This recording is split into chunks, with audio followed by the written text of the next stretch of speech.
નમસ્કાર, Gujarat ફર્સ્ટના social media પ્લેટફોર્મમાં આપનું સ્વાગત છે. હું છું આપની સાથે વિકાસ મકવાણા. તો મિડલ ઇસ્ટનું આ યુદ્ધ હવે 35મા દિવસમાં પહોંચી ગયું છે અને આ 35મા દિવસના 3 મોટા અપડેટ છે. જી હા, હવે જે પહેલા વાત હતી કે કોઈ ડીલ થઈ રહી છે, કોઈ વાતચીત થઈ રહી છે, ગઈકાલે ડોનાલ્ડ ટ્રમ્પે જે પગલું ઉઠાવ્યું છે એનાથી એક વાત સુનિશ્ચિત થઈ ગઈ કે હવે ઈરાન અમેરિકા વચ્ચે કોઈ વાતચીત નહીં થાય, કોઈ ડીલ નહીં થાય અને હવે આમાં હાર કે જીત કંઈક એવું નક્કી થવાનું છે. વાત હવે સ્પષ્ટ થઈ ગઈ છે. હવે કયું એવું પગલું અમેરિકાએ ઉઠાવ્યું છે એ વિશે વાત કરીશું અને એની સાથે આ પગલાથી ઈરાનમાં જોરદાર તબાહી મચી છે, ઈરાનમાં અફરાતફરી છે અને જ્યારે ઈરાન પર આ રીતના પગલાં ઉઠાવવામાં આવે, ઈરાન પર રિટાલિએટ કરે છે, ઈરાને આખરે શું જવાબ આપ્યો મિડલ ઇસ્ટમાં એ વિશે પણ વાત કરીશું. તગડો જવાબ ઈરાન તરફથી આપવામાં આવ્યો છે અને જે એક તમને હિન્ટ આપી દઉં કે જે બ્યુટીફુલ પ્લેનની વાત કરતા હોય છે ડોનાલ્ડ ટ્રમ્પ, એને લઈને જ ઈરાનનો એક મોટો દાવો છે. આ બધાની વચ્ચે અમેરિકા તો ઈરાન પર પ્રહાર કરી રહ્યું છે. અમેરિકા જે ઈચ્છતું હતું કે ઈરાનની અંદર ઘમાસાણ મચે, પણ એવું જ ઘમાસાણ ઈરાનમાં તો ન થયું પણ અમેરિકામાં મચેલું છે.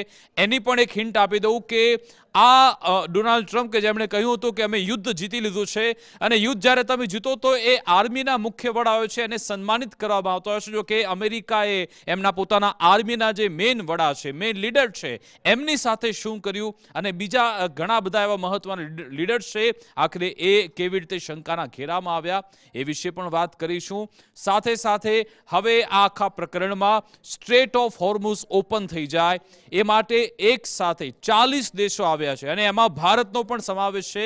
ભારત તરફથી આપણા ફોરેન સેક્રેટરી વિક્રમ મિશ્રી આ મુલાકાતમાં પહોંચ્યા છે. આખરે ભારત આમાં ક્યાં છે? સ્ટ્રેટ ઓફ હોર્મુઝને લઈ ભારતની શું રણનીતિ છે? યુરોપ આખું સ્ટ્રેટ ઓફ હોર્મુઝને ઓપન કરવા માટે કેવી રીતે પગલાં ભરી રહ્યું છે એ જ વિશે વાત કરીશું. શરૂઆત કરીએ એનાલિસિસની. સૌ પ્રથમ આપણે બ્રેન્ટ ક્રૂડ ઓઇલના એ ભાવ જોઈ લઈએ. બ્રેન્ટ ક્રૂડ ઓઇલના ભાવ તમે જુઓ કે $109 આ ભાવ પહોંચી ગયો છે અને $1 જ્યારે ભાવ વધે છે, ભારતને એમાં હજારો કરોડોનું નુકસાન થતું હોય છે. પણ ભારતે જે પહેલાથી એ આપણે બેરિયર્સ રાખ્યા છે કે એક તો જનતા પર એનો બોજ ન, કારણ કે પહેલાથી સરકાર એટલો બધો ટેક્સ વસૂલતી હતી, એમાંથી ટેક્સ એમાં કાપ્યો છે એટલે અત્યારે આપણા પર એની અસર નથી જોવા મળતી. પણ જો યુદ્ધ વધારે લાંબુ ચાલ્યું તો પછી એની વધારે એવી ખરાબ અસર જોવા મળી શકે છે. પણ હાર એવા કોઈ ચિંતાજનક સમાચાર નથી. પણ હવે આપણે શરૂઆત કરી. મેં કહ્યું કે ડોનાલ્ડ ટ્રમ્પે કયું પગલું ઉઠાવ્યું છે. આ તમે વિડીયો જોઈ લો. આ છે B2 એનું બ્રિજ, ઈરાનમાં આવેલો છે. મિડલ ઇસ્ટનો સૌથી મોટો બ્રિજ છે જેને અમેરિકા ઉડાવી દીધો છે. જી હા, અમેરિકા તરફથી આ પગલું ઉઠાવવામાં આવ્યું. ડોનાલ્ડ ટ્રમ્પે જ આ વિડીયો રિલીઝ કર્યો છે અને શું મેસેજ આપવામાં આવ્યો આ તમે બ્રિજ જો. The biggest bridge in the Iran comes tumbling down, never to be use again, much more to follow. It is time for Iran to make a deal before it is too late and there is nothing left what still could become a great country.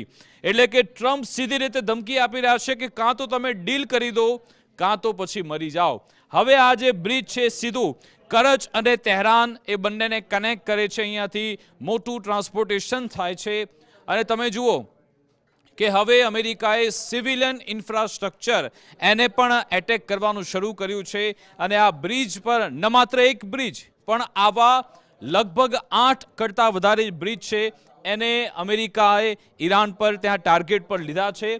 અને સાથે સાથે બીજી કઈ મહત્વની બાબત Donald ટ્રમ્પે કરી છે આ ધમકીની સાથે સાથે વધુ એક ટ્વીટ ડોનાલ્ડ ટ્રમ્પે કર્યું. Our military the greatest and the most powerful by far anywhere in the world has not even started destroying what's left in Iran. Bridges next, then the electric power plants. New regime leadership knows what has to be done and has to be done fast.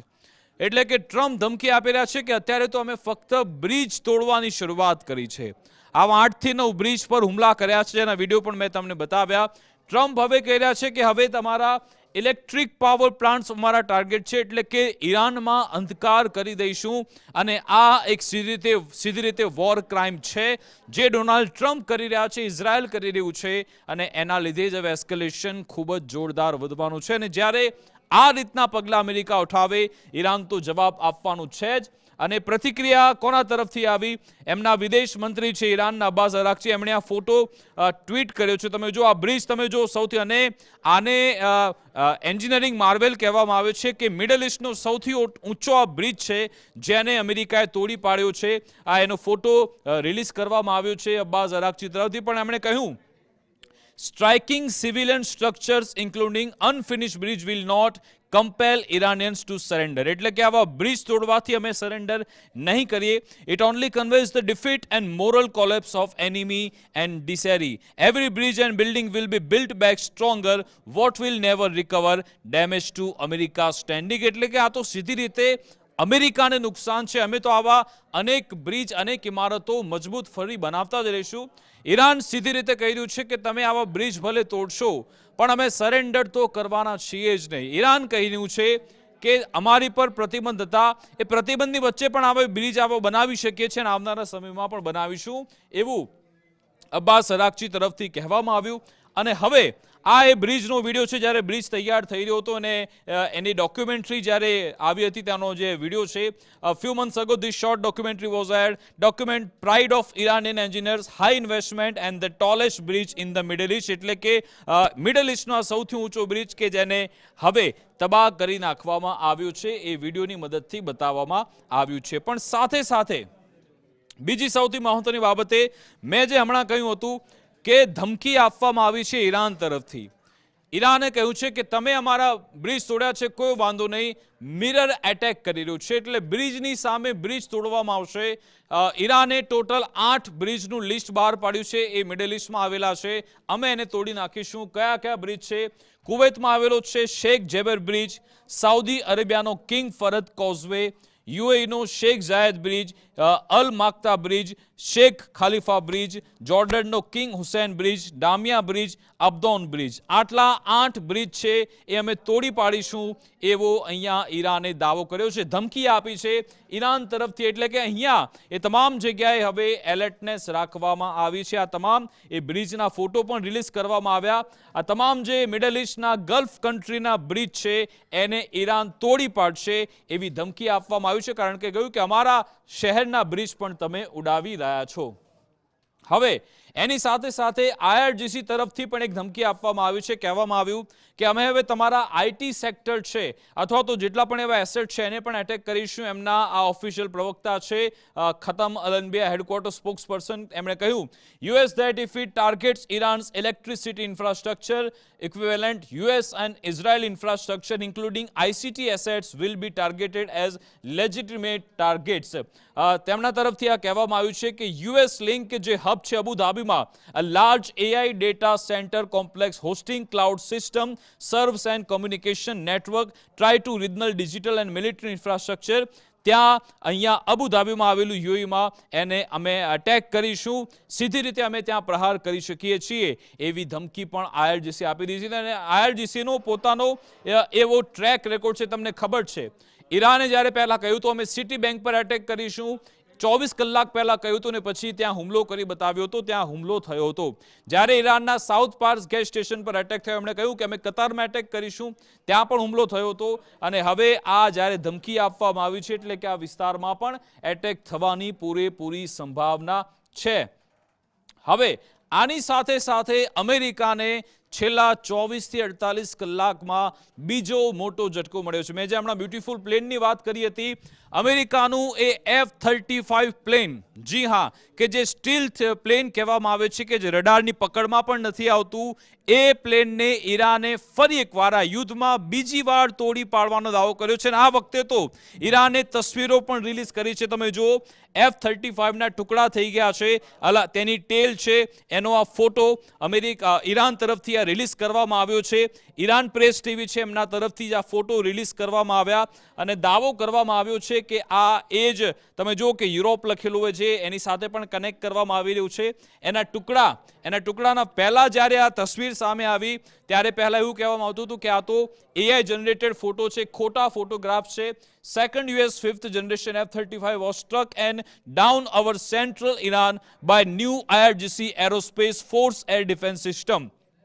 ત્યારે દાવો એમ થયો હતો કે આ ફક્ત ખોટા photograph છે, પણ થોડી મિનિટો બાદ વધુ કેટલાક ડિટેલ્સ ફોટોગ્રાફ્સ પણ રિલીઝ કરવામાં આવ્યા અને પ્રેસ ટીવી તરફથી જ એક ટ્વીટ કરવામાં આવ્યું કે જે એથેન લેબનિઝનું છે એમને જે ટ્રેક કર્યું એમણે બતાવ્યું કે સમુદ્રમાં જે રિકવરી ડ્રોન્સ છે એ આખરે કેમ ફરી રહ્યા છે. જ્યારે પણ આવા ડ્રોન સમુદ્રમાં પહોંચે એનો મતલબ કે એ તમામ જે કાટમાળ છે પ્લેનના એને લેવા માટે જતા હોય છે, સાથે સાથે એનું બ્લેક બોક્સ હોય કે બીજી કોઈ પણ સામગ્રી એને લેવા માટે જતા હોય છે. તો એ ટ્રેક થયું છે કે ડ્રોન પણ અહીંયા પહોંચ્યા, આખરે શું કરી રહ્યા હતા એ સવાલ પણ પૂછવામાં આવ્યો. અને એનાથી આગળ તમે જુઓ કે અલગ અલગ જે યુઝર્સ છે એમણે F-35 છે કે કેમ એને લઈ એમણે એનાલિસિસ કરવાની પણ શરૂઆત કરી નાખી.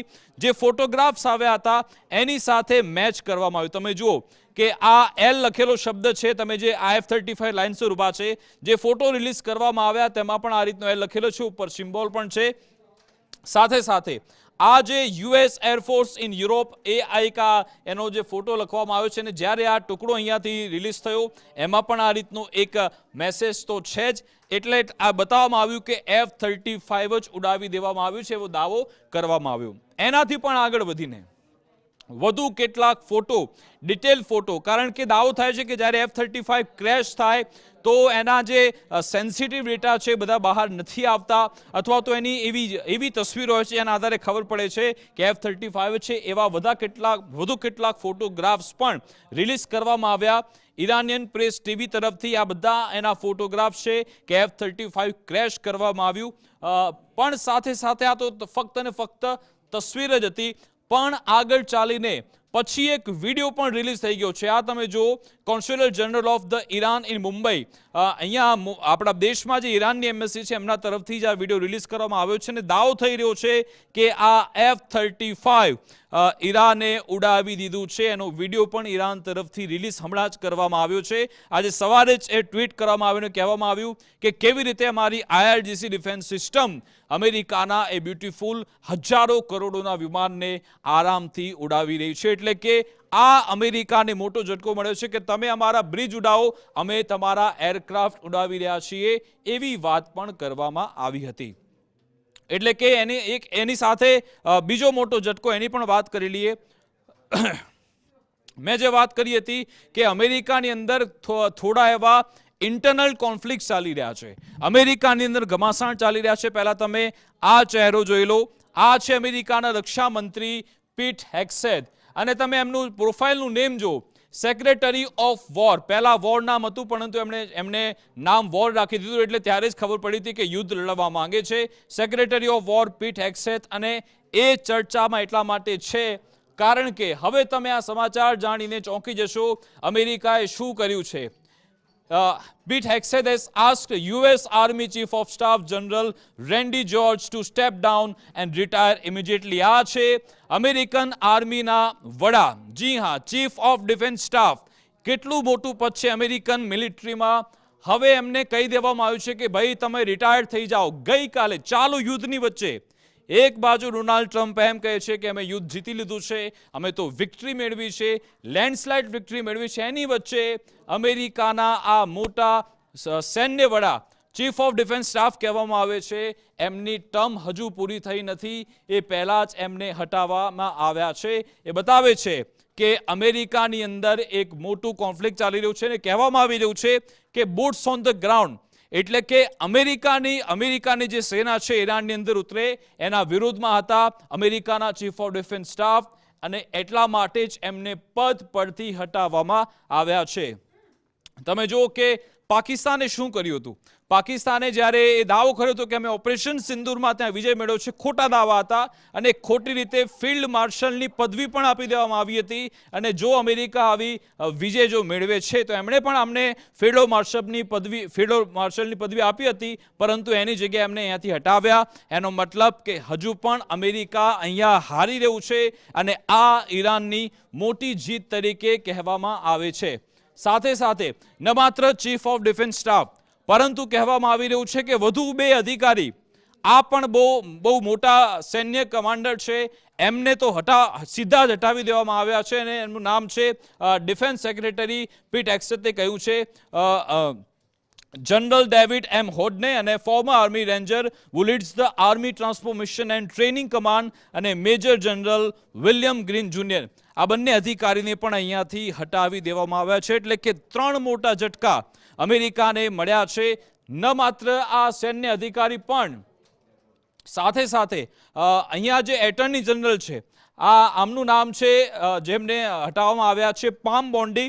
એમનો ચહેરો તમે જોઈ લો. આ ડિપાર્ટમેન્ટ ઓફ જસ્ટિસ અમેરિકાનો જે DOJ છે એના મુખ્ય વડા છે અને એમને ગઈકાલે જ ડોનાલ્ડ ટ્રમ્પે હટાવી દીધા છે. એમના પર શું આક્ષેપ હતા હવે આમાં કહેવામાં આવી રહ્યું છે. ડોનાલ્ડ ટ્રમ્પનું આ ટ્વીટ. ડોનાલ્ડ ટ્રમ્પ કહી રહ્યા છે કે હવે અમે એમને હટાવી એટલા માટે રહ્યા છે કે બરાબર કામ નહોતા કરતા. પણ દાવો એ થઈ રહ્યો છે કે એપ્સ્ટીન ફાઇલ્સનો જે જમેલો જેમાં ડોનાલ્ડ ટ્રમ્પ ફસાઈ ગયા એ આ પામ બોન્ડીના કારણે જ ફસાયા છે. કારણ કે એમણે કહ્યું હતું કે મારી પાસે એપ્સ્ટીન ફાઇલ્સની તમામ વિગત આવી ગઈ છે, હું આવનારા દિવસોમાં તેને રિલીઝ કરીશ. અને એ રિલીઝ થાય રિલીઝ કરવી પડી હતી કારણ કે અમેરિકી સંસદનું દબાણ આવ્યું. જે ટ્રાન્સપરન્સી એક્ટ આવ્યો હતો એના આધારે તેમણે થોડા ડોક્યુમેન્ટ્સ રિલીઝ કર્યા, થોડા બાકી હતા. બીજા બાકીના એ ડોક્યુમેન્ટ રિલીઝ કરે એમની ટેસ્ટિમોની થાય એ પહેલાં જ હવે તેમને અહીંયાથી હટાવવામાં આવ્યા છે. બતાવે છે કે અમેરિકામાં કેવું ઘમાસાણ છે. તમે જુઓ કે સૌ પ્રથમ એમના સૈન્ય વડા એને હટાવી દેવામાં આવે છે. અગાઉ પણ આપણે જોયું હતું જો કેન્ટ એ પણ હટી ગયા. હવે કહેવામાં આવી રહ્યું છે FBI ના વડા કાશ પટેલ એ પણ હટી શકે છે. તુલસી ગબાર્ડને પણ હટાવવામાં આવી શકે. એટલે આટલું મોટું ઘમાસાણ અહીંયા ચાલી રહ્યું છે. એ બધાની વચ્ચે જોરદાર એટેક્સ ઈરાન કરી જ રહ્યું છે. આ એમનો photo. President Trump ફાયર્સ attorney general palm Bondi. હવે આવી સ્થિતિમાં અમેરિકા કેમ આ રીતના પગલાં ઉઠાવી રહ્યું છે તો ચર્ચા છે. ઈરાન તરફથી અલગ અલગ અત્યારે હુમલા કરવામાં આવી રહ્યા છે. આજે પણ સમાચાર આવ્યા કે 8 થી 9 જે બ્રિજ પર એટેક થયો અને એના કારણે એ લોકો મિડલ ઇસ્ટમાં પણ પ્રહાર કરી રહ્યા છે. સાથે સાથે સાઉદી અરેબિયા UAE પર એક મોટો એટેક પણ થઈ શકે છે. હવે જોવાનું રહેશે. ડોનાલ્ડ ટ્રમ્પે જે ડીલ માટે કહ્યું છે કે તમે એક ડીલ કરી લો કાં તો પછી મરો. હવે ઈરાન એની સામે કેવો જવાબ આપે છે. સ્ટ્રેટ ઓફ હોર્મુઝને લઈ જે અત્યારે ચર્ચાઓ થઈ રહી છે કે એક સાથે 40 કરતાં વધારે દેશ એકઠા થઈ ગયા અને એના આધારે શું હોર્મુઝ ઓપન થાય છે કે પછી એમાં ઓર એસ્કેલેશન થાય છે એ તમામ બાબત પર નજર રહેશે. બીજી સૌથી મહત્વની બાબતે આવનારા 24 કલાક ખૂબ જ મહત્વના સાબિત થવાના છે. યુદ્ધમાં શું થાય છે પડે પડની અપડેટ્સ આપના સુધી આવી રીતે જ પહોંચાડતા રહીશું. નમસ્કાર.